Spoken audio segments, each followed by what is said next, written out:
Buenas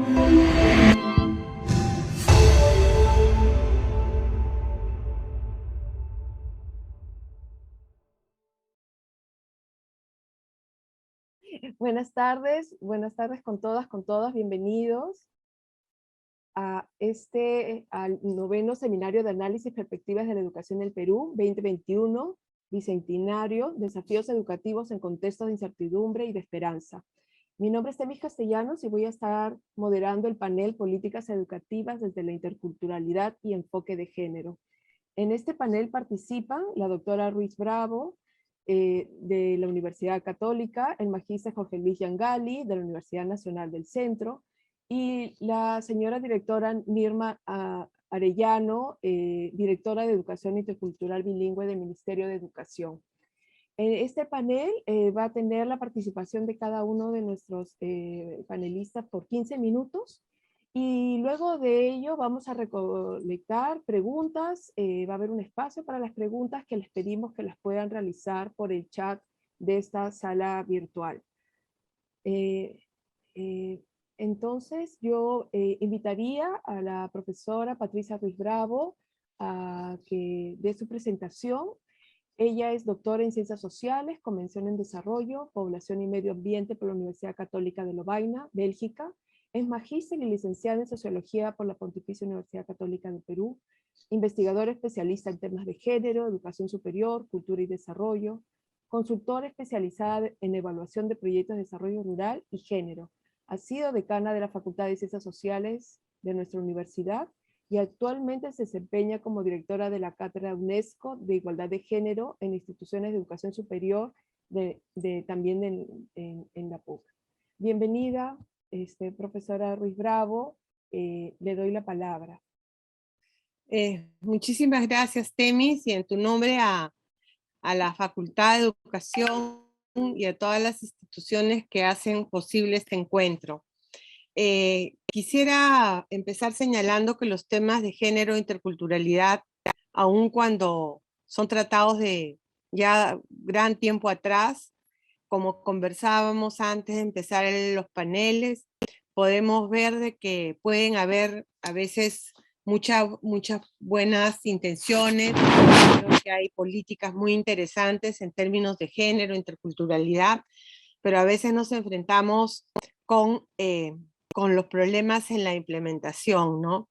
Y yo creo, esta vez quisiera conversar un poco con el público sobre poner en relieve, ¿no? Que en realidad los problemas que encontramos en la implementación de una educación intercultural y una educación inclusiva y de género tienen que ver con un problema más central, que es en las relaciones de poder, ¿no? Es decir, tanto lograr una educación intercultural como lograr una educación con un enfoque de género implica romper y reconstruir nuevos tipos de relaciones, ¿no? La escuela, en particular la escuela peruana y la escuela rural, han tenido un desarrollo en el cual de alguna manera se ha instalado una forma de enseñar y de aprender que tiene que, digamos, que reformarse en relación con estas relaciones de poder, ¿no? Relaciones de poder porque la interculturalidad supone un nuevo tipo de vínculo entre nosotros y los otros, o nosotros y los diferentes, o ellos y nosotras las diferentes, ¿no? Porque no siempre, justamente, no es que los otros sean diferentes, para ellos nosotros somos los diferentes, y esta interculturalidad supone entonces un ida y vuelta, ¿no? Es muy diferente al enfoque de la multiculturalidad, donde cada uno puede vivir con su cultura de una manera independiente. La interculturalidad implica este reconocimiento del otro, a pesar o con sus diferencias. Y el enfoque de género también supone una ruptura con relaciones de poder, que tiene que ver con las relaciones de poder entre varones y mujeres y la manera en que las sociedades han establecido una jerarquía de géneros donde en la mayoría de sociedades son los varones quienes ejercen el poder, ¿no? Entonces, yo creo que es bueno considerar que estamos frente, por eso creo, estamos frente a un problema serio, fuerte. No son muros que tienen, digamos, detrás siglos, ¿no? Ahora que estamos celebrando, conmemorando el Bicentenario, podemos decir, bueno, ahora nos hemos vuelto a plantear la pregunta, ¿no? ¿Somos independientes? ¿Cuáles son las relaciones que se dan entre Lima y las otras localidades? Es cierto que hay una descentralización, es cierto que aquellos otros diferentes a nosotros son considerados como ciudadanos, en fin. Entonces, yo creo que es muy importante considerar que tanto la interculturalidad como el enfoque de género tienen un proyecto político subyacente, ¿no? Que es un proyecto de cambiar esas relaciones de poder, de cambiar en este caso estamos hablando de la escuela, pero podríamos hablar de la universidad, pero me voy a dedicar a la escuela para no salirme de lo que me han pedido, ¿no?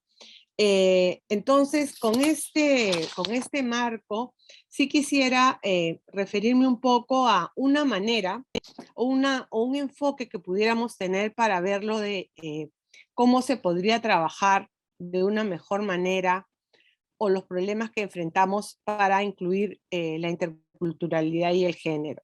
Entonces, yo quisiera plantear una pregunta, ¿no? Que tiene que ver con la interculturalidad. ¿De qué manera, digamos, las escuelas rurales, voy a hablar de las escuelas rurales, incorporan o no los saberes previos de niños y niñas? ¿Y de qué manera se da esta incorporación? Porque me parece que es una manera concreta de ver si efectivamente se da esta interculturalidad, ¿no? Entonces, nos parece que es muy importante tratar de mirar tratar de mirar la manera en cómo se piensan estos saberes previos y la manera en cómo se incorporan o no. Entonces, nuevamente para repetir, que incluir de una manera positiva estos saberes previos implica, ¿no?, una dimensión política en la educación, que es una forma de reconocimiento positivo de la diversidad, como lo señaló la CBR, la Comisión de la Verdad y la Reconciliación, en una de sus recomendaciones. Entonces, con respecto a los saberes previos, ¿no?, que es una estrategia dentro de la educación para recoger aquello que se sabe o que los estudiantes conocen respecto a ciertos temas para poder trabajar en el aula. Nosotros pensamos que estos saberes previos, si se recogen de una manera creativa e integral, es una entrada para que haya interculturalidad y género. Entonces, lo primero que tal vez tendríamos que decir es que hay que tener cuidado con el relativismo cultural. Cuando nosotros hablamos de incorporar los saberes previos al proceso de enseñanza y aprendizaje, no queremos decir que todo el saber de las comunidades rurales e indígenas son, digamos, inocuos, ¿no? También hay saberes, digamos, que pueden ser criticables o que no generan bienestar, ¿no? Entonces, no es que se piense que todo lo que se genera en las comunidades es algo positivo, también hay cuestiones que son criticables. Pero una segunda idea sobre los saberes previos es que tal vez no son solo previos al ingreso de la escuela, ¿no? Sino que hay que también pensar esos saberes previos como saberes que coexisten con la escolaridad. Es decir, a la vez que el profesor está trabajando, esos saberes previos no son previos, sino también son saberes que se reproducen mientras que el niño o la niña están en la escuela. Y a veces eso no pasa, como les voy a explicar más adelante. Estos saberes previos en zonas rurales se aprenden en el mundo de la vida. No son solo conocimientos, por ejemplo, sobre las plantas o sobre animales, sino estos saberes previos también deben ser comprendidos como formas de proceder y de actuar, ¿no? Y otro elemento también de los saberes previos es que a veces se piensa en los saberes previos como lo folclórico, lo ancestral, ¿no? Pero esos saberes previos también se refieren a temas actuales, que tiene que ver, por ejemplo, con el trabajo, con el comercio, con la migración, etcétera, ¿no? Entonces, no son saberes previos que tienen que ver con los ancestros solamente, sino que también son saberes previos a la entrada del niño a la escuela, ¿no? Y otra cosa es que entonces los saberes previos son diferentes según la historia de la localidad y según la matriz cultural. Entonces no hay una lista cerrada de saberes previos, sino que van a variar de acuerdo a cada zona, ¿no? Nosotros trabajamos en una investigación en la zona de Canas, en Cusco, y la zona de Naute, en Iquitos, y pudimos ver, por ejemplo, que en la zona de Canas había una gran cantidad de saberes sobre el trabajo, o una de las principales áreas era el trabajo, y mientras que en Naute, Iquitos, era el cuidado y el manejo del cuerpo. Entonces, resumiendo, los saberes previos pueden ser sobre datos y hechos, por ejemplo, plantas, animales, pero también hay saberes previos sobre la historia de cada comunidad, hay saberes previos sobre los procesos de enseñanza-aprendizaje, es decir, cómo estos niños y niñas aprenden en sus casas, en el trabajo, fuera de la escuela. Hay saberes previos sobre visiones del mundo, y hay también saberes previos sobre gestión y organización, es decir, las comunidades también gestionan, también se organizan, y todo eso genera saberes. Es decir, los saberes, entre comillas, previos, como les he dicho, están en todo lo que es la vida cotidiana de niños y niñas, ¿no? Y a veces no se recuperan, y ahí es donde pienso yo que tenemos un problema para ir avanzando en la interculturalidad. También en este momento entonces vale la pena señalar cómo estos saberes que tienen niños y niñas, que ya no vamos a decir saberes previos, sino podríamos decir saberes otros, ¿no? Para ver cómo estos saberes se integran, digamos, se incluyen, se critican, y en fin, cómo estos saberes se entran en la escuela y se produce un nuevo saber, pero que reconoce ese otro, esos saberes otros, ¿no? Y allí creo que es bien importante justamente entender que estos saberes vienen de esta vida, ¿no? De esta vida, de esta historia, de esta comunidad, para que justamente la interculturalidad tenga una, vamos a decir, una textura, ¿no? No es hablar de la interculturalidad en general, sino de una interculturalidad centrada y, digamos, ubicada en un territorio. Los saberes previos, entonces, ¿cuánto me falta, Temi? 5 minutos. Ya.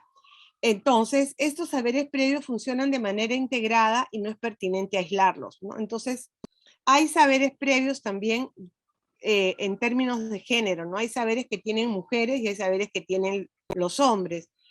Ahora no me puedo detener, pero sí es muy importante, porque entonces cuando entran al aula, no solamente es que a veces se consideran privilegiados los saberes masculinos, sino que en general se ignoran los saberes femeninos, porque son saberes que en la escuela no son considerados importantes o no son considerados saberes. Para terminar, quisiera señalar algunos problemas que hemos encontrado en las investigaciones en las escuelas rurales, tanto en Canas, Canchis, en Cusco, como en Nauta y Iquitos, ¿no? Hay un grupo de escuelas que sí tratan de ver esta relación entre lo que los niños y niñas traen y los incorporan de una manera creativa en lo que es la currícula escolar, y se da lo que podríamos llamar la diversificación curricular, ¿no? Pero es los menos. ¿Qué es lo que hemos encontrado? En un grupo los conoce estos saberes previos, pero sobre todo conocen y los toman como hechos y datos, ¿no? Entonces, en lugar de poner el ejemplo del elefante, ponen el ejemplo del guacamayo. Luego hay otro grupo de escuelas que tolera estos saberes, es decir, esto es muy importante, pero eso vale para fuera de la escuela, ¿no? Eso los tolera en el sentido que sí, en tu comunidad puede ser importante esa manera de estudiar, pero acá no. Acá la manera de estudiar y conocer es con lápiz, borrador, etcétera, ¿no? Entonces es como si esos saberes no se pudieran incorporar e integrar al proyecto educativo local. Hay un tercer grupo entonces que niega estos saberes, ¿no? Estas son, digamos, felizmente no es que sean todas las escuelas, sino es también un grupo de escuelas reducidos. ¿Qué significa? Que para ellos todo lo que los niños y niñas traen de sus comunidades y de sus barrios no son saberes, o son no saberes. Y entonces la labor de la escuela es más bien eliminarlos, desconocerlos y decirles que esos saberes los tienen que dejar apenas ellos entran a la escuela, ¿no? Un profesor que nosotros llamamos como hipoclorito porque decía que elegía, ¿no? Él decía que lo importante es que el problema es que los niños no son una página en blanco, niños y niñas, sino son una página sucia. Y cuando entran a la escuela, la labor de la escuela es hacer que esa página se vuelva una página en blanco, desconociendo de tal manera todos estos saberes otros que permitirían en una, vamos a decir, en una educación integradora, una interculturalidad, de manera tal de que precisamente niños y niñas valoren su cultura y la manera en que pueden interactuar con estos saberes otros occidentales que tienen que ver con la currícula nacional o con el plan educativo, ¿no? Pero esto, como les digo, no sucede en la mayoría de las escuelas y en muchas se las toma de una manera muy fragmentada, se las tolera fuera o, como les he dicho que es el peor caso, se las niega y no se les reconoce. Entonces, ¿esto qué trae como consecuencia? Y con esto termino. Esto trae como consecuencia que niños y niñas en la escuela no se sientan en un espacio del bienestar, porque lo que les enseñan no está articulado, no es significativo para ellos, a pesar de que, en efecto, como he dicho, en los planes sí está. En los planes sí está, pero en la puesta en práctica, en este ejemplo de los saberes previos, que muchos docentes lo trabajan y sé que está en su pedagogía, lo trabajan pero de una manera que no fomenta la interculturalidad. Y lo que suele suceder entonces es que los niños y niñas no encuentran ese incentivo para estar en la escuela de una manera activa y aprender y vincular entonces un saber que viene de su vida cotidiana con otro tipo de saberes que se ofrecen en la escuela. Entonces hay una subvaloración, cuando no una sensación de minusvalía y de incapacidad de llegar a saber lo que los otros saben. Muchísimas gracias. Gracias, profesora Ruiz Bravo. Gracias también por su manejo del tiempo, perfecto. Bueno, a continuación me gustaría darle la bienvenida al magíster Jorge Luis Yangali Vargas, que pertenece a la Universidad Nacional del Centro del Perú. Él es profesor de literatura en la Facultad de Educación de la Universidad Nacional del Centro del Perú y es magíster en literatura hispanoamericana por la Pontificia Universidad Católica del Perú. Es doctor en letras modernas por la Universidad Iberoamericana, Ciudad de México, y director de la revista educativa Horizonte de la Ciencia. Lo he estado nombrando como magíster cuando era doctor, disculpe, ha habido un error ahí. Le doy también la palabra. Tiene, como usted sabe, 15 minutos, y les hago recordar a quienes están participando en este evento de que pueden hacernos llegar sus preguntas a través del chat, que está habilitado para eso. Muchas gracias, Temis, por la presentación. Gracias también, Patricia, por permitirnos este enfoque sobre los saberes previos que sobre los cuales podríamos reflexionar para ir incorporando, ¿no? En el 2017 un poco planteaba el tema de curricularizar los saberes otros, ¿no? De cómo incorporarlos al currículo. Me parece formidable este enfoque que nos has presentado en este momento. Permítame compartir pantalla, por favor. Aquí hemos preparado un pequeño, a ver, disculpen, aquí. Vamos. Ya se está viendo. Sí. Perfecto, muchas gracias, Denis. Bueno, esta vez voy a tratar de reflexionar sobre estos temas a partir de algunos hechos que he ido observando, principalmente en el área donde estos 20 años me he estado desenvolviendo, que es la educación superior. Pero también vamos a ir recogiendo algunos elementos de la educación básica, ¿no? En ese sentido, uno de los primeros elementos que me causa a mí una gran impresión son los efectos de lo jurídico en la vida cotidiana y obviamente en la vida académica. La ley 3220 de la ley universitaria sale el 2014 y se empieza un proceso de implementación que todos hemos conocido como el proceso de licenciamiento. Pero en este proceso de implementación de la ley, en uno de sus articulados también se estipula, da la posibilidad de incorporar el idioma quechua o los idiomas originarios como un requisito para la obtención del grado, ¿no? Principalmente en los niveles de educación, en el nivel de posgrado.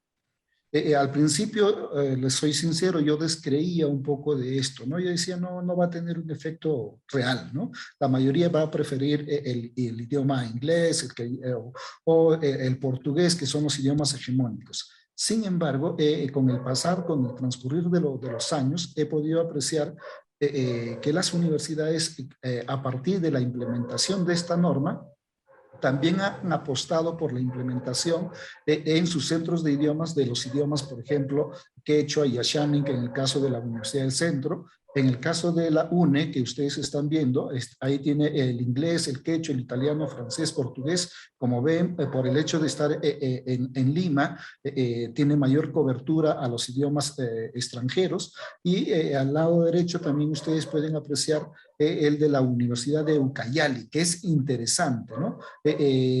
No ofrece idiomas su centro de idiomas no ofrece la enseñanza y aprendizaje de otros idiomas originarios y más bien se ha restringido al portugués. Es en razón también a la gran cercanía que tiene como región con este país, ¿no? Pero bueno, les decía que esto me pareció interesante reflexionar sobre cómo es que desde lo jurídico, una vez que empieza a estar en la ley, es posible implementarlo. Entonces, los efectos de las políticas públicas muchas veces son positivas, como las que estamos observando en la implementación de los centros de idiomas, ¿no? Hace 2 años, si es que no me equivoco, ya se promocionó la primera sustentación de tesis en idioma quechua en una universidad capitalina. Lo mismo ha ido dándose en las otras regiones, ¿no? Se está trabajando, se está incorporando la lengua de manera en el lado académico, ¿no? Ahora, esto, repito, la aplicación de la ley tiene efectos positivos. Por ejemplo, en el caso de la Universidad del Altiplano, en el cuadro de la imagen izquierda, ustedes pueden ahí tener, ¿no? Ahí tienen, miren, aymara, quechua, son dominantes a nivel de los estudiantes. A pesar de ser una zona aymara y quechua, los estudiantes apuestan por continuar su reflexión sobre su idioma y van incorporándolo en su vida académica y son estudiantes universitarios, ¿no? En comparación, por ejemplo, en el caso solo de esta Universidad del Altiplano de portugués, que sería un poco el lado contrario a lo que habíamos observado con la Universidad de Ucayali, ¿no? En la Universidad de Ucayali, a pesar de ser una región muy densa de poblaciones originarias, todavía no ha incorporado estas lenguas originarias en sus centros de idiomas, lo que no sucede en zonas con densidad poblacional en quechua, aymara, ¿no? Lima, por ejemplo, ya lo vimos con el de la Universidad de la Cantuta, pero no conseguí la imagen de las matrículas que hay, por ejemplo, en la PUC, que es altísima. A comparación de los años anteriores, hay mucha demanda del aprendizaje del idioma quechua. Por ejemplo, en la PUC, ¿no? Lo sé porque tengo un familiar directo que está estudiando quechua justamente en esta universidad y veíamos cómo en los últimos meses, por cierto, también los efectos de la política, ya no de las normas, sino de la política institucional y las políticas de representación, ¿no? Este gobierno inició con una política de representación, de reivindicación del quechua y inmediatamente eso se vio traducido en la alta demanda de matrícula en el caso de la Universidad de San Marcos y la PUC, ¿no? Lo mismo tenemos aquí en el caso de la Universidad Nacional Daniel Alcides Carrión.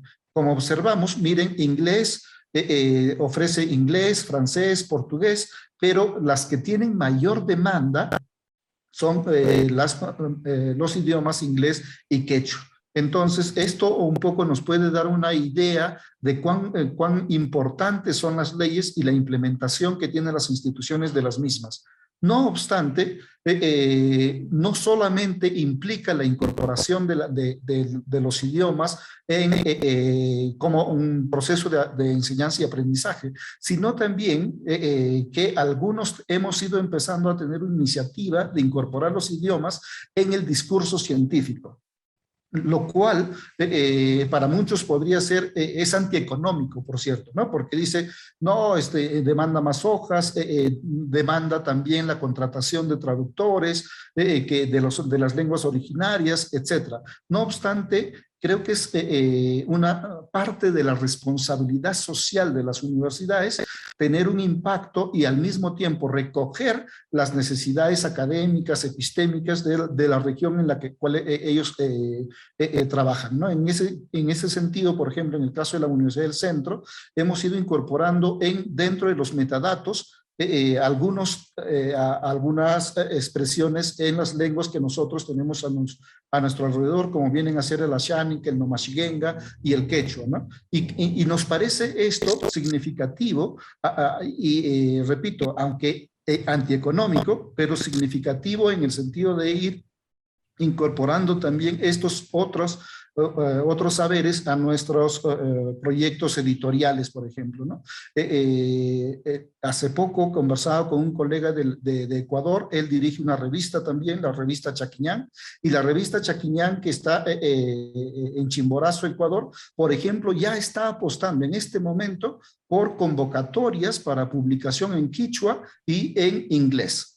Es decir, ellos también están entendiendo las potencialidades que tiene la posibilidad de publicar en idiomas originarios, lo mismo que en idiomas, digamos, con mayor hegemonía lingüística, ¿no?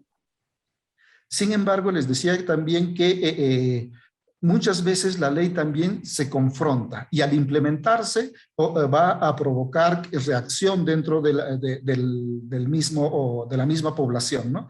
En imagen tenemos aquí, fue una noticia local, se buscó la implementación de la educación intercultural bilingüe en colegios de zonas urbanas.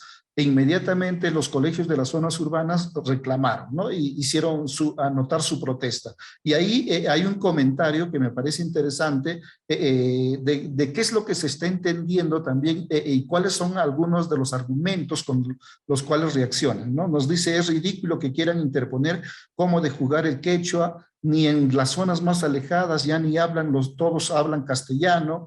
Bueno, hay que revalorarlo, está bien, hay una postura ambivalente, ¿verdad? Está bien revalorarlo, pero si lamentablemente sus mismas zonas tienen vergüenza.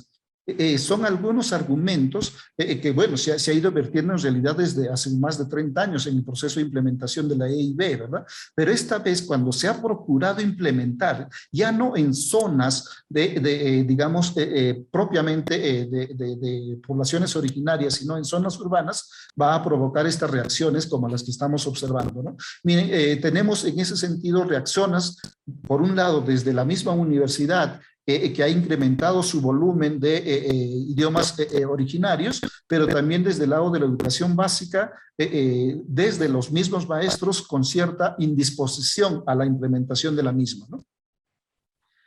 A nivel del tema de género, creo que es importante también cómo se ha ido trabajando algunas problemáticas específicas.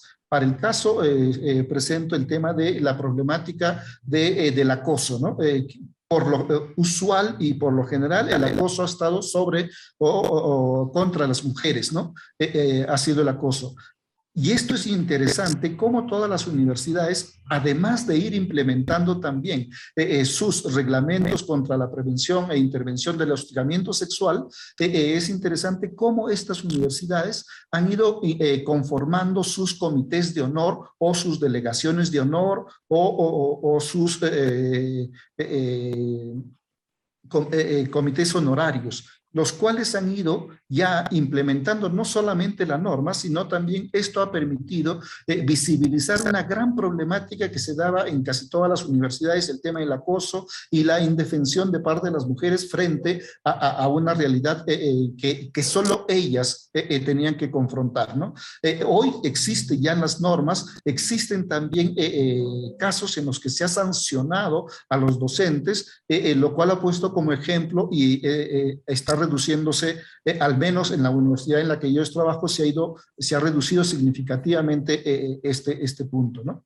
Finalmente, quiero terminar cómo estamos a nivel de ciencia, a nivel de mujeres y varones, ¿no? Ahí estos son datos recogidos de, la fuente es Renacid, el reporte que envía Renacid, mejor dicho, la página web de Renacid. De ahí hemos sacado todos estos datos que en este momento presento, ¿no? Las universidades, principalmente de esta macroregión centro-oriente, que va desde la Universidad de Huancavelica hasta la Universidad Intercultural de la Amazonía, miren, es obvio que todavía se necesita trabajar en la presencia de la mujer en la ciencia. Se tiene que seguir incorporando el saber femenino, pero no tanto el saber como una diferencia, digamos, ¿no? Sino más bien como una igualdad de oportunidades. Tratar de ponernos en condiciones de incorporar estos saberes, incorporar también estas prácticas e incorporar a las mujeres dentro de las carreras profesionales. Algo significativo que hemos observado en los últimos años también es la presencia de las mujeres en carreras de ingeniería. Ingeniería que antes en las cuales no tenía cabida, ¿no? Ingeniería de sistemas, ingeniería de minas, ingeniería metalúrgica, ingeniería química, que eran para el caso nuestro carreras entre comillas propiamente varoniles, ¿no? O del varón. En los últimos 10 años la presencia de las mujeres ahí se ha dado con mayor intensidad. Y esto nos avisora un campo que las mujeres están ganando, pero al mismo tiempo que los varones estamos tratando de entender, porque hay muchas veces unas lógicas patriarcales que no nos permiten este entendimiento a cabalidad, ¿no? En ese sentido, solo destacar nuevamente que es progresivo. Miren ustedes, en el caso de la Universidad de Ucayali, tiene más del 40% de mujeres investigadoras catalogadas como Renacid, lo cual nos parece significativo porque implica que esta universidad, en esta universidad las mujeres están por lo menos dirigiendo proyectos, están monitoreando o asesorando tesis, es decir, elementos colaterales que vienen de la mano de tener presencia en el discurso científico, ¿no? Si bien es cierto, mayoritariamente son los varones, lo cual nos quiere decir que todavía hay mucho por trabajar en cuanto a paridad, equidad de género, desde las escuelas y obviamente seguir haciéndolo también en las universidades. Bien, muchas gracias. Gracias, Denis. Voy a dejar de compartir la pantalla. Muchas gracias, muchas gracias. Ha estado muy interesante además. Bueno, y finalmente nuestra tercera panelista, quisiera invitar a la señora directora Nirma Arellano, directora de Educación Intercultural Bilingüe del Ministerio de Educación. Ella es una profesional de educación con estudios de doctorado, con formación en programas y proyectos sociales, ciencias de educación, gestión pública, formación de personas y evaluación de competencias y desempeños, en interculturalidad, educación en áreas rurales y educación intercultural bilingüe, tema que trabaja ya como funcionaria pública ya varios años. Nirma, sí. te doy la palabra, te escuchamos. Gracias Tamis. En primer lugar, un saludo cordial a todos los participantes de este evento. Agradecemos desde el Ministerio de Educación esta invitación, en particular desde la dirección, desde la DIGEIBIRA y la Dirección de Educación Intercultural Bilingüe. Y bueno, nosotros hemos organizado una presentación donde vamos a repasar las políticas de Estado, diríamos, que tenemos sobre estos temas, ¿no? Y obviamente como ente rector, el Ministerio de Educación y los otros ministerios las formulan, las publican y como ya señaló Patricia en su presentación, en donde todavía encontramos dificultades es en la parte de la implementación, ¿no? Y de la aplicación, y ahí se requiere también una importante participación de los gobiernos regionales, de los gobiernos locales, que también son los otros entes que deberían velar por la implementación, el cumplimiento y hacer la vigilancia de nuestras políticas. Tamis, por favor, la presentación.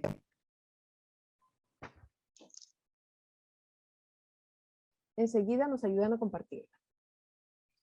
Sí, gracias. Ya Ya la la puedes tenemos. ver, sí. Sí, pasamos a la siguiente. Gracias. Bien. Comencemos. Atención a la diversidad cultural del país. Siempre vamos a comenzar diciendo esto, que el Perú es un país diverso cultural y lingüísticamente. Creo que por cultura general, por formación general, todos los peruanos y las peruanas debemos saber que tenemos 55 pueblos originarios en el país que hablan 48 lenguas originarias. Y creo que deberíamos proponer siquiera llegar a mencionar a 10 de nuestros pueblos originarios de estos 48 que tiene el Perú, ¿no? Y creo que eso ayuda también, el conocernos quiénes somos, ayuda también a la implementación adecuada de la interculturalidad. Pasemos. Aquí están las políticas que cuenta el Estado en estos momentos, que permiten o que deberían permitir la atención adecuada y pertinente a nuestras diversas poblaciones, ¿no? Primero está la Política Nacional de Transversalización del Enfoque de Género. Esta es una política que ya tiene varios años, que existe y que todos los sectores deberían implementarla. Existe comisiones multisectoriales donde participan los diferentes sectores, y hay planes, hay matrices, hay indicadores, hay resultados que todos debemos ir avanzando y debemos ir reportando para ver cómo se avanza con esto. A mí me parece importante en este aspecto, por ejemplo, destacar en el caso de Servir, que tiene estas propuestas formativas en la gestión pública intercultural. Todo funcionario público, por ejemplo, debería manejar estos temas, ¿no? Debería estar formado en estos temas para que dé una atención pertinente, diferenciada, apropiada a los ciudadanos y a las ciudadanas. La otra política importante es la política sectorial de educación intercultural y educación intercultural bilingüe. Esta es una política que se aprobó en 2016, todavía está vigente, pero está en proceso de actualización de acuerdo a las nuevas normas del CEPLAN. Más adelante les voy a contar detalles de esta política. La otra política es la Política Nacional de Igualdad de Género, ¿no? Y la Política Nacional Multisectorial para Niñas, Niños y Adolescentes, recientemente aprobado en el presente año. Pasemos, por favor. Un poco hablando de interculturalidad, los panelistas anteriores y ya también que me han antecedido han hecho referencia a este tema, ¿no? Y la importancia que tiene para nuestro país. Si somos un país diverso culturalmente, lingüísticamente, entonces, ¿cuál es la respuesta? La respuesta, yo diría, de todos los servicios del Estado, no solamente del servicio educativo, es la interculturalidad, ¿no? Para que todas las poblaciones reciban un servicio educativo, un servicio de salud, un servicio en cualquier otro sector de manera pertinente, ¿no? Teniendo en cuenta estas diferencias. Y destacar aquí que la interculturalidad pues es esa interrelación que se dan entre las personas, entre los pueblos, entre las culturas, ¿no? Pero esa interrelación debería de ser en un marco de respeto, de reciprocidad, de valoración del uno y del otro, del reconocimiento del uno y del otro, ¿no? Y actualmente vemos pues en la sociedad en general, a propósito de la coyuntura política, con la presencia que hemos tenido del ex premier, que es una persona quechohablante, teniendo como lengua materna una lengua originaria, en este caso el quechua, ¿no? Y las expresiones que hemos visto, por ejemplo, en el Congreso, ¿no?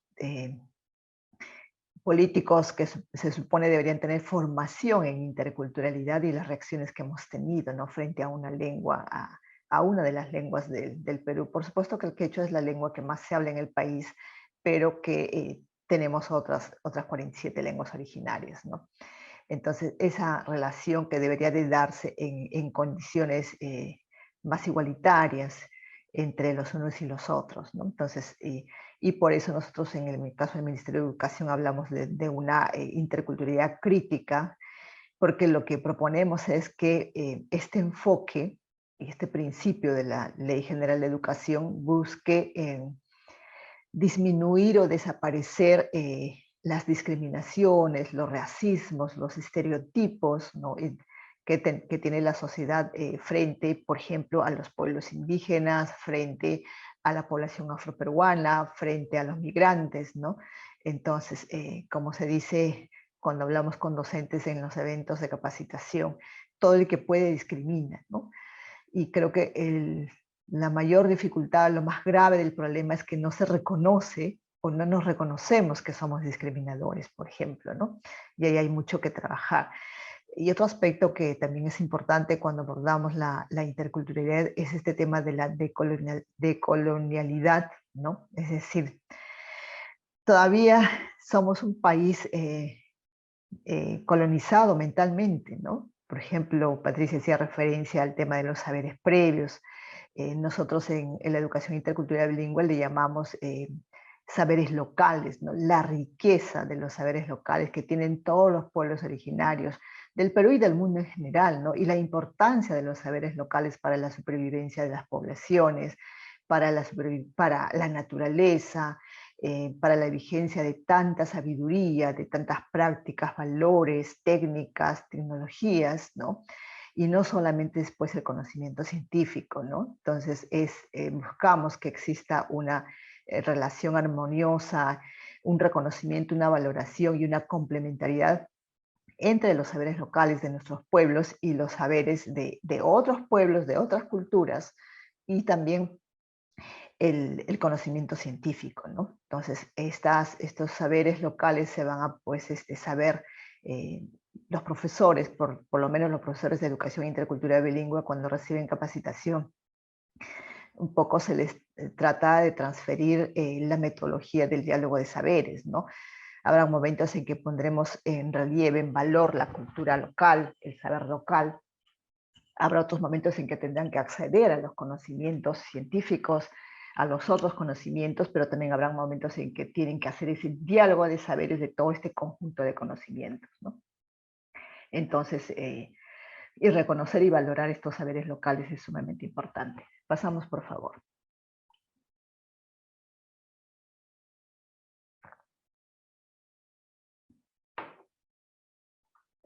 La interculturalidad para todas y todos. Como país diverso que somos, en realidad la propuesta educativa, el Currículo Nacional de Educación, de la educación básica regular, y creo que toda la educación en general, debería tener el enfoque intercultural, y por eso hablamos de la educación intercultural para todas y todos.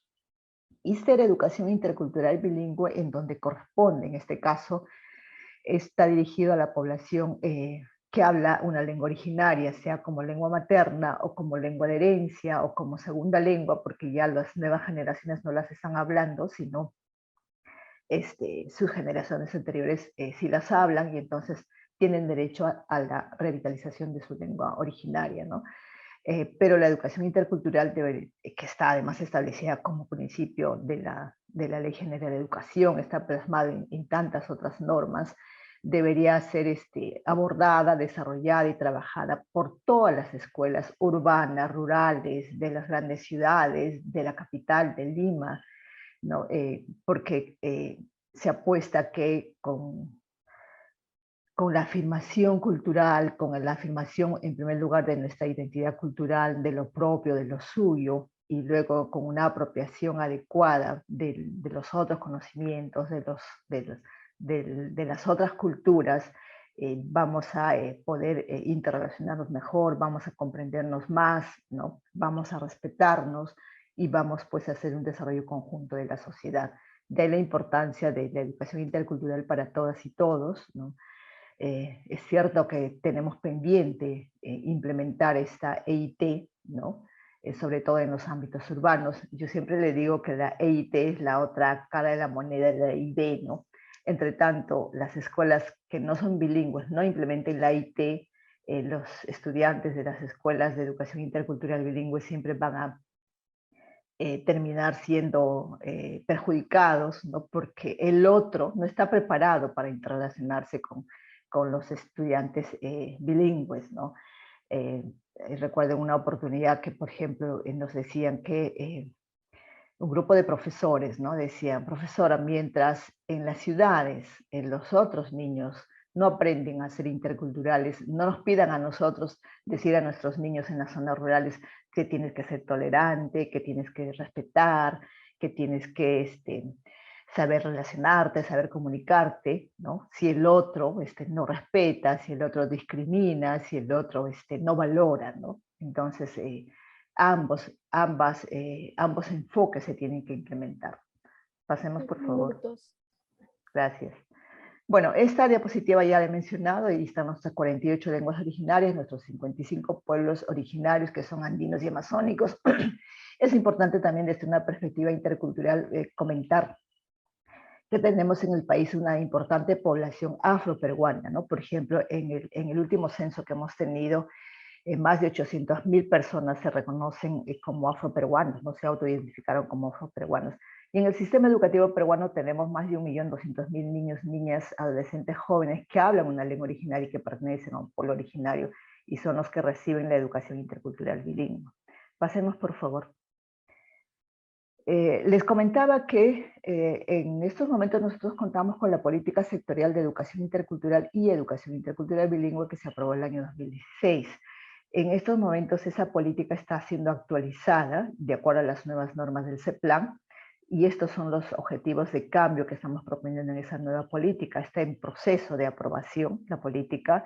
CEPLAN tiene una metodología que va aprobando por partes. Entonces la primera parte, el primer entregable de la política ya ha sido aprobada, ahora está en un segundo entregable. Entonces aquí destacar solamente que un primer objetivo importante que se tiene es que la educación debe atenderse teniendo en cuenta la diversidad cultural. Los chicos deben desarrollar sus competencias, las competencias previstas en el currículo, teniendo en cuenta la diversidad cultural. El segundo objetivo importante es asegurar trayectorias educativas, ¿no?, de nuestros estudiantes. Si un estudiante es bilingüe, pertenece a un pueblo originario, hasta hace pocos años la educación intercultural bilingüe solo se implementaba en inicial y en primaria. Desde el 2019, 20, 21 hemos comenzado también ya a implementar la educación intercultural bilingüe en nivel secundario. Y lo propio tendría que hacer la universidad, como lo comentaba el colega de Huancayo, ¿no?, el segundo panelista. También las universidades tendrían que incorporar el enfoque intercultural y bilingüe. ¿Por qué no se pueden hacer abordajes, por ejemplo, de ciertos temas, de ciertas materias, de ciertos cursos, también en las lenguas originarias, ¿no? Entonces, ayudamos al desarrollo de las lenguas, valoramos los saberes que tienen estas culturas que hablan unas lenguas originarias, ¿no?, y se suman al desarrollo científico, al desarrollo de la sociedad. Entonces, hay que asegurar esas trayectorias educativas, ¿no?, haciendo que se desarrolle la educación con los enfoques pertinentes, ¿no?, en la básica regular y en la educación superior también. El tercer objetivo de cambio es asegurar el tratamiento de la diversidad cultural y lingüística, y esto está referido específicamente a continuar implementando la educación intercultural bilingüe en el país, ¿no? Y el cuarto es fortalecer el reconocimiento y valoración de la diversidad cultural en los procesos de afirmación de las identidades culturales en las familias y comunidades. Otro eje importante es el trabajo con las comunidades, con las familias, con los propios pueblos, con las propias organizaciones indígenas, que también tenemos que seguir implementando. Pasamos, por favor. Aquí está lo que estamos proponiendo para esta política. La política que se está actualizando al 2030 propone que mujeres y hombres formados con competencias interculturales a través de un servicio educativo de calidad con pertenencia cultural y lingüística para el ejercicio de la ciudadanía y convivencia democrática en igualdad de oportunidades y bienestar a lo largo de la vida. Destacar aquí este tema de hombres y mujeres, o sea, todos y todas formados en competencias interculturales. Eso es lo que en realidad nos falta a la mayoría. Seamos del nivel académico que seamos expertos, seamos investigadores, seamos docentes, seamos otro tipo de profesionales, nuestras competencias interculturales no están suficientemente desarrolladas y en muchos casos no están desarrolladas. Al 2030 se propone que el 97 o el 98% de los estudiantes reporten que, por ejemplo, aprenden o reciben el servicio educativo en un clima adecuado, que es una condición importante, ¿no?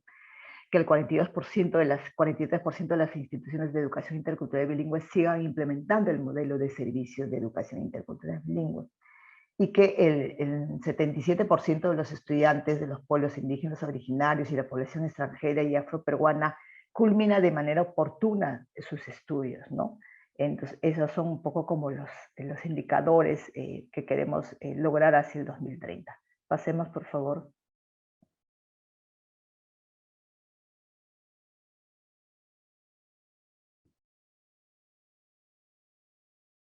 Algunas apuestas así rápidamente. Queremos implementar o debemos implementar de manera conjunta el Ministerio, las DRE, las UGELs, las instituciones educativas, una educación intercultural para todos y todas y una educación intercultural bilingüe donde corresponda. Queremos desarrollar el enfoque de interseccionalidad, ¿no?, para erradicar todo tipo de discriminación que sufren los estudiantes de pueblos originarios y afroperuanos. Queremos una educación centrada en el sujeto de derecho, que es la persona, ¿no? Reconocer a ese sujeto de derecho, transformar la visión de la diversidad para asumirla como, no como una dificultad, no como una limitación, no como un problema, porque generalmente la diversidad a veces se ve como un problema, que para algunos y para ciertos intereses obviamente significa una dificultad. Deberíamos verla como una potencialidad, ¿no?, nuestra diversidad. La universalización de la educación digital, porque es necesaria en estos tiempos de pandemia, es otra de las brechas que ha salido a relucir, es la falta de acceso a conectividad, ¿no? Y reconocer el valor de la diversidad y el cuidado del ambiente, ¿no?, a través de una propuesta de desarrollo sostenible y del buen vivir. Pasemos. Creo que me faltan algunas diapositivas. Bueno, con respecto a la Política Nacional de Igualdad de Género, esta política tiene 6 objetivos prioritarios: reducir la violencia hacia las mujeres, garantizar el derecho a la salud sexual y reproductiva, garantizar el ejercicio de los derechos económicos y sociales de las mujeres y reducir la incidencia de los patrones socioculturales discriminatorios en la población.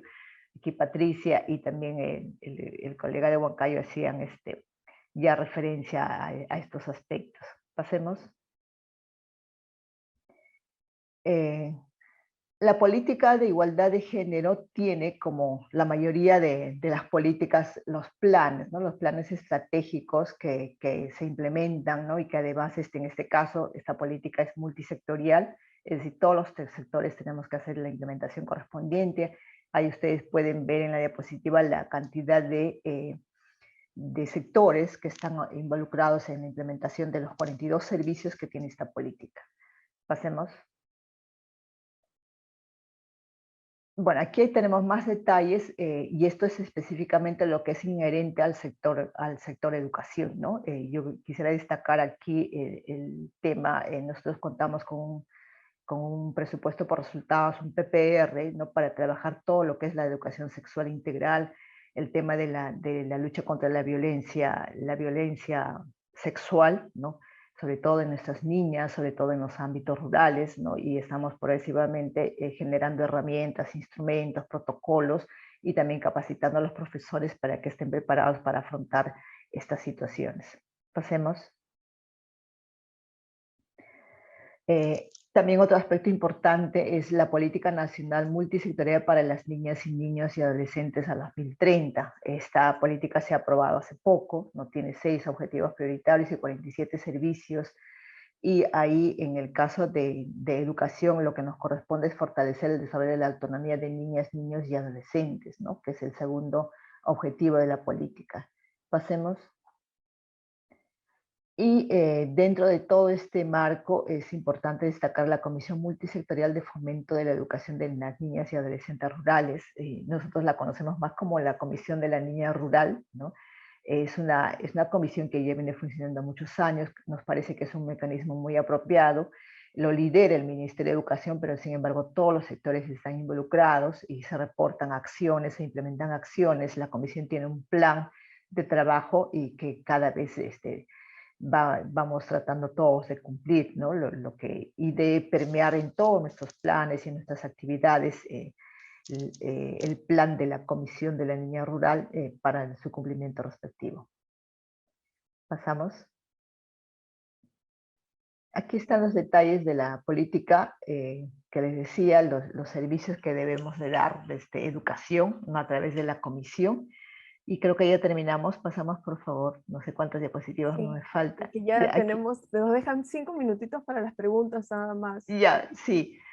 Sí, creo que aquí nos podemos quedar. No, habían algunos aspectos más, pero como les decía, tenemos en el país planes, tenemos políticas, tenemos normas técnicas, tenemos guías, tenemos una serie de herramientas, y lo que necesitamos es pues avanzar en la implementación, y para eso el compromiso de los gobiernos regionales, de los gobiernos locales, de los otros sectores de la sociedad, de todas las organizaciones, ¿no?, que tienen que ver, es importante. Gracias. Gracias, gracias Nirma. Bueno, creo que ha sido un panel bastante interesante. No sé si vamos a tener un tiempito para recoger algunas preguntas. Pues mientras esperamos esas preguntas, yo quisiera resaltar algunos temas que han sido señalados por nuestros panelistas, ¿no? Por la profesora Ruiz Bravo, este tema de hacernos énfasis sobre cómo hablar de interculturalidad, del enfoque de género, significa también cambiar estructuras de poder, ¿no? Hay relaciones de poder ahí, cómo finalmente la escuela, cómo hacer para que la escuela pueda incluir de manera positiva esta experiencia de la diversidad, ¿no? Y convertir a la escuela en un lugar de bienestar, que se viva con bienestar, ¿no? Ella nos hablaba de los saberes previos y cómo estos saberes previos son saberes de otros, saberes que se llevan, ¿no? Y que deberían estar involucrados, y se preguntaba también cuáles de estos saberes ingresan y logran ser parte del aula, ¿no? De la vivencia de la escuela, ¿no? Yo, por ejemplo, le preguntaría de estos saberes con género que ya se han identificado, ¿cuáles son los que entran en el aula y cuáles son los que se ignoran, ¿no? Que ella decía que eso era lo que ocurría. Al profesor Jorge Luis Yangali nos ha dado ejemplos muy interesantes de cómo cambios en la política, en la normativa específica para la educación superior ya comienzan a tener impactos, ¿no? En la enseñanza de estas otras lenguas originarias, en los centros de idiomas, también en los procesos de titulación y obtención de grados académicos, también en el registro en el Registro Nacional de Investigadoras, de cada vez más profesoras de las regiones del centro del país, que son profesionales en carreras que tradicionalmente han sido consideradas de varones, ¿no? Los cambios, por ejemplo, en las revistas y en los procesos editoriales de revistas universitarias, más académicas también, que están empezando a incluir también una producción académica en lenguas originales, ¿no? Que creo que son ejemplos muy importantes que tenemos que tener en cuenta. Y finalmente, Nirma Arellano nos ha dado una descripción bastante densa de cómo es este marco normativo en el que se trabaja desde el ministerio, el tema de interculturalidad y género y los cambios que están habiendo, ¿no? Nuevos cambios que son importantes porque significa también que la adecuación de este marco normativo, ¿no? Es interesante esta idea de pensar en una interculturalidad crítica, ¿no? Para poder avanzar, ¿no? He tratado de hacerlo lo más rápido posible. Tenemos una pregunta, Temis, en el chat. Ah, perfecto, justo era lo que iba. Hay una pregunta sobre si hay algún documento que es, alguna información que mencione sobre el porcentaje que se debe considerar en los diversos trabajos, empresas u otros sobre el contrato del sexo femenino, ¿no? Si hay alguna legislación sobre me imagino que el personal que sea femenino, ¿no? Esta es una pregunta para los panelistas, mientras esperamos. Hay otra de Nicolames también dirigida a Patricia. Sí, para la profesora Ruiz Bravo, ¿de qué manera los directivos o docentes pueden trabajar con las familias rurales que priorizan que sus hijos, hijas, ayuden en labores domésticas o productivas, afectando los estudios, sobre todo de los adolescentes? Y bueno, yo creo que si no, cuando tenemos unos cuantos minutitos, les pediría a los panelistas que rápidamente puedan responder estas preguntas? Muchas gracias. Patricia, quizás empecemos contigo y ahí pasamos con, en el mismo orden con Jorge Luis y finalmente con Irma. Última pregunta de cómo hacer, ¿no?, para que los directivos, digamos, se incorporen. Yo creo que la pregunta es bien interesante porque a veces se opone escuela y comunidad. Yo creo que las tareas productivas que los niños y niñas llevan adelante tienen que incorporarse como parte de la escuela, ¿no? Entonces no debe haber esa competencia. Por eso es que siempre se está hablando de los tiempos de la comunidad. Entonces, y ahí contesto también tu pregunta, ¿no? Las mujeres sí se incluye, por ejemplo, a los animales, o cómo cuidar a la familia, cómo cuidar a los niños, no todas las tareas del cuidado, pero no se reconoce, por ejemplo, todo el saber productivo de las mujeres, porque se piensa que ellas no están en la producción agropecuaria, ¿no? Entonces, justamente se sigue reproduciendo ese estereotipo de las mujeres como exclusivamente ocupadas de las labores del hogar, y tampoco se introduce todo el saber médico que tienen, ¿no?, en el reconocimiento de los tratamientos. Y ahí me quedo para darle oportunidad a mis colegas también por el tiempo. Gracias, Temis, y gracias a las preguntas. Gracias. Sí, Temi, solo añadir, primero felicitar esta incorporación de la interculturalidad crítica y el tema de la decolonialidad, ¿no?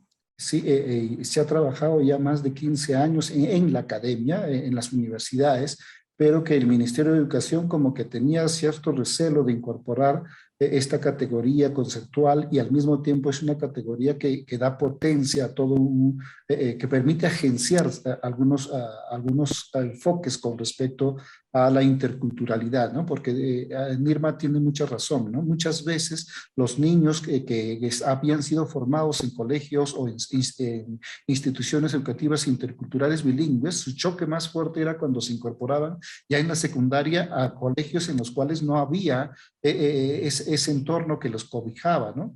Y se frustraban tremendamente porque finalmente era la parte hegemónica, la monocultural, a la que tenían que volverse a acostumbrar, ¿no? Y me parece formidable que se asuma este nuevo enfoque de la decolonialidad bueno, a continuar simplemente bregando desde nuestras trincheras, ¿no? La universidad, la academia y el ministerio, obviamente, ¿no? Tanto para el tema también de género, ¿no? Solo en el tema de género tenemos una gran ayuda, que son las organizaciones civiles, ¿no? Ahí lo vamos dejando, gracias. Gracias, gracias, Jorge. Nirma, Sí, no sé si sí. quisieras comentar. Agregar, sí, algunos puntitos breves. Yo vi una pregunta en el chat de aquí que decía que la gran dificultad para implementar el enfoque intercultural era la desigualdad, algo así, ¿no? De la sociedad. Yo diría que más bien es al revés, o sea, una consecuencia de no implementar una educación intercultural para todas y todos, que nos forme, por ejemplo, en nuestras competencias interculturales, es una de las consecuencias de que exista tanta discriminación, tantos prejuicios en contra de los pueblos originarios, de los pueblos afroperuanos, de los migrantes y en general, ¿no? Entonces, obviamente que hay otros elementos estructurales que también tenemos que seguir trabajando para disminuir esas brechas de inequidad que tenemos en el país, ¿no?